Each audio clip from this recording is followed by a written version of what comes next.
congratulations are in order to former Detroit Lion quarterback Matthew Stafford, who last night piloted at quarterback the Los Angeles Rams to a victory over the Arizona Cardinals 34-11.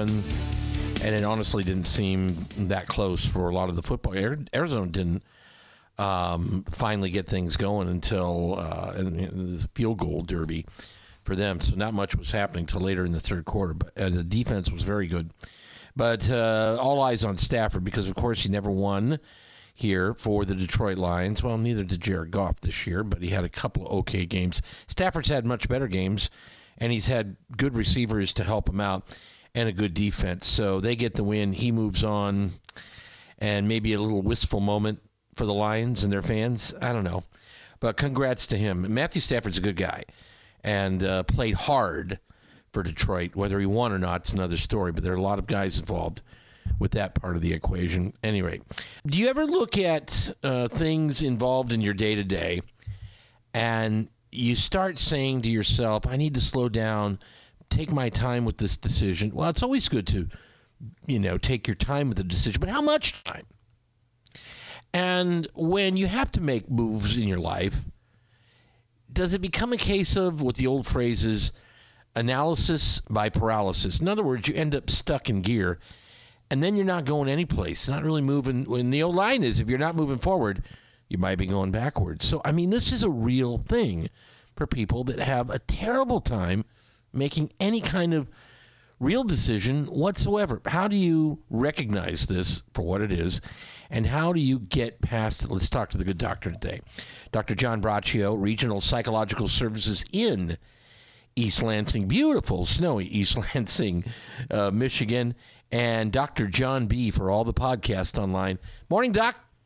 Welcome back. Good morning to you, Dave. And, really, analysis paralysis, it is a condition, and it's actually more common than you might think. We tend to kind of maybe minimize it and kind of even chuckle if we see people that just can't seem to make decisions. But if you're in that situation, it's really a very difficult thing, because when you're wasting a lot of time trying to debate and often over things that really aren't even that important, you're just constantly ruminating, thinking. Now, while it's true, you do have to be thinking in terms of if you're going to make a decision on financial decision or potential career choice. But when people are debating, golly, what clothes am I going to wear, or what type of chicken am I going to get at a chicken restaurant, or whatever it might be, that this really becomes a major problem. So what I'd like to do, I'd like to mention things you can do if you have this condition that you might set up a plan to overcome it. And by the way, we all know people like this, and you may come in contact with it mainly in clients, but some of us who've had employers or people in management, even who've risen to positions of management, at times have seen this manifest itself in the business life. But I know it extends further. Go ahead. Well, see, that's really true, and it can impact so many areas. I would say that, yes, I run into people like this regularly in my work. However, I also run into people like this in the regular world, in terms of, if you want to use that word, people just day to day, they're kind of waiting. We know Caesar had this giant thing at the Rubicon, starting a great Roman civil war, but most people, it can be over what socks they're going to wear, whatever. Well, anyway, these are the things to do to overcome this. One, you want to recognize it. Some people really don't want to recognize it's a problem. I do spend a lot of time thinking on decisions, but golly, you do have to. You don't want to make the wrong one. Okay, well, so then you first have to recognize it. Then you have to seek out, why do you have that? Did you grow up in a home where you were always fearful of making mistakes, or have you made some bad decisions, or what is it? Why would it be? Then you have to prioritize choices based on importance, like maybe what shoes you're going to wear isn't important, but obviously, what financial situation you're going to use to invest in your retirement is. Then you take a time out when there's too much time spent. If you find that you're spending way too much time focusing on a decision, that's when you just kind of take a time out and move away. And then eventually you make a choice and you live with it. You can't go back and replay decisions, because people say, well, I think I'll make a mistake, and then, golly, What am I going to do? You can't replay it. Can't, coulda, shoulda, mighta, oughta, anything. Then you have to set a timeline on a decision, and then you just go and do it. That's just what you have to do. Right. And also be aware there may not be a best decision. There may be a number of competing advantages and disadvantages with a decision, so you just try to make the one that's going to be the best for you. And then also recognize, except for many choices, there are many that you can change. I mean, there may be circumstances that come up, so sometimes not making any choice is making a bad choice. And then another one that we talked about with other areas too, Dave, don't let perfect, hinder from making a good decision. And then the last one, you can always seek out experienced therapists who's knowledgeable working with analysis paralysis to help overcome it. But it's a bigger issue than we might normally be thinking, because, like you say, if you're in government or in private sector or a household and you're with somebody who just can't make decisions and you need them to make decisions, it can really lead to a lot of problems for the person and the people that they interact with. So it's quite an area of concern. It definitely can. Now, you talked about, you mentioned, timing and sometimes with deadlines. We give coaches a lot of grief about decisions they make, let's say, in a football game or a basketball game, but they've got a clock on that decision. It's third down, the clock is running. Now decide. You're going to go for it? You're going to try for the touchdown, or you're going to kick a field goal? And we'll go back and forth on that.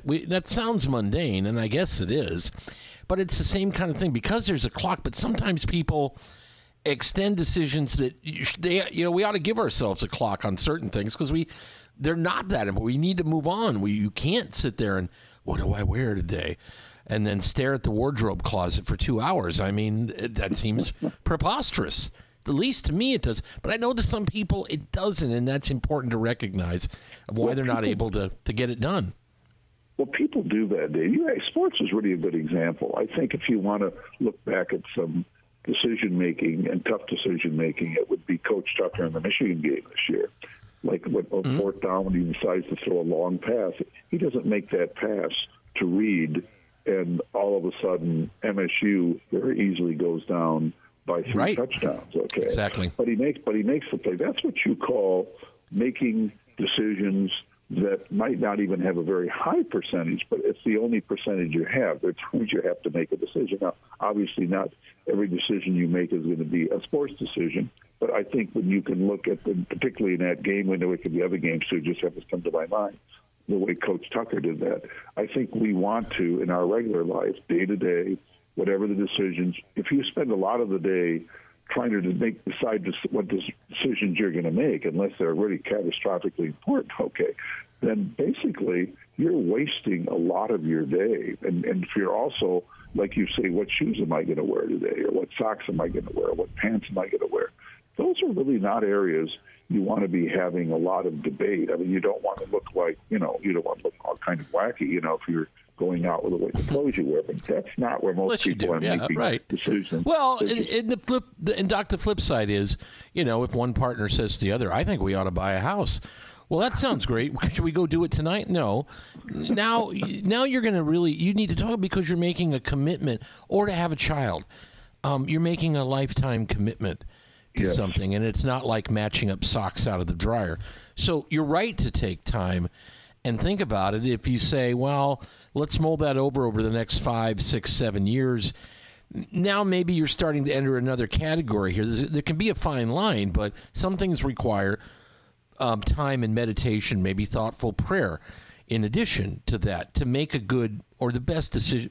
My dad always said, don't worry about whether you're right or wrong on certain things. I mean, that's going to play out. Make the best decision you can at the time under the circumstances. That was good advice. That's very, very good advice, Dave. I think the issue for persons with analysis paralysis, they really can't determine what's that important, so they make everything important. Yes. If that makes sense to you. So yes, I agree with you. I think your dad said it very well. And if you have this issue, you really do have to take a time out, really start analyzing, why do you do this? What can you do to overcome it? Can you try to determine what's important and really what's not that important? and kind of lead to a lot less anxiety, because you not only cause anxiety for yourself, but you cause anxiety for people around you. And you were in government for some years, so you certainly know what can happen in government when you have an indecisive leader who has to make decisions. It's a tough situation.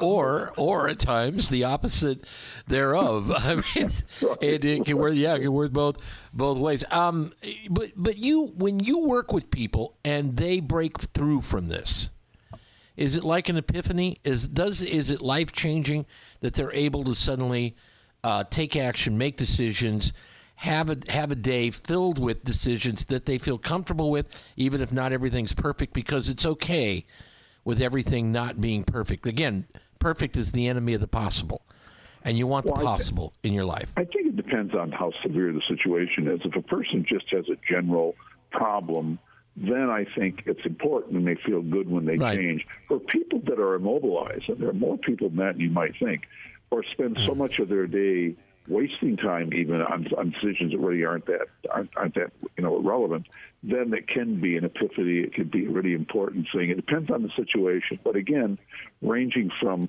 if you make small changes to have more time in your day, the only thing we can't control among anything a big one is time. You can't control the clock. It goes forward all the time. So use the time that you have in a useful way, not being bogged down with things that really aren't important, which too many people do. Maybe everybody does to some degree, but too many people do. So if you can even cut out 10 minutes, 20 minutes, 30 minutes, hour, 2 hours, whatever it is a day, from getting rid of false debating on decisions that really aren't that big, then I think you can lead a much, much happier life, and you'll make everybody around you a lot happier also, and you'll cut out a lot of anxiety and a lot of wear and tear on the mind both and on the body.